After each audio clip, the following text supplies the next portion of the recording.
मान्छे कति लगो नारायण लगो हामीले अघि यही बाटो हेर्दै आएको है भन्दै छि रोसिलाले कस्ता यिनीहरू यस्तामा बस्ने भनेर मैले पिज रोड भनी ठ्याक्कै त्यही पिज रोड चाहिँ बस्ती लैसक्यो ल भर्खर आएको भर्खर यो हामीले भर्खर देख्दैछौँ आँखाले ल हेर्नु त यी घर हेर्नु ल नारायण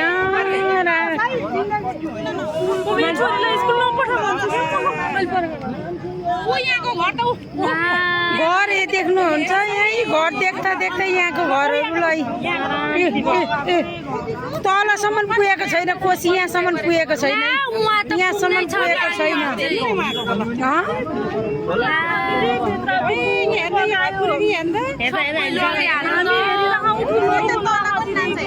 हामी 5 मिनटले कटेछौँ ल 5 मिनटले हामी कटेछौँ बढीमा 10 मिनटमा कटेछौँ नभए हामी ल यो उसमा पर्ने रहेछौँ नारायण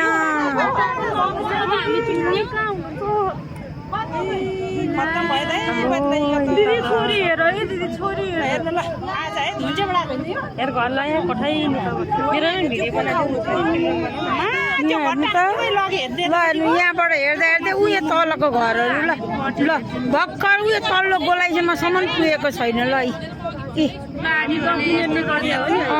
हाम्रो भाग्य रहेछ भाग्य त रहेछ त 5 मिनट मेरो काँडा उम्रिन्छ जिउमा 5 मिनटमा हामी यो बाटो कट्यौँ ल 10 मिनट बढीमा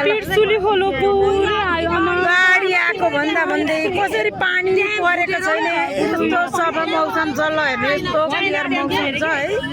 र पनि ल हेर्नु यहाँ बाढी लग्यो कान्छी लग्यो घर सबै लग्यो पुरै बगायो तलसम्म पुगेको छैन ल हेर्नु उहाँ तल भर्खर मोडमा पुग्यो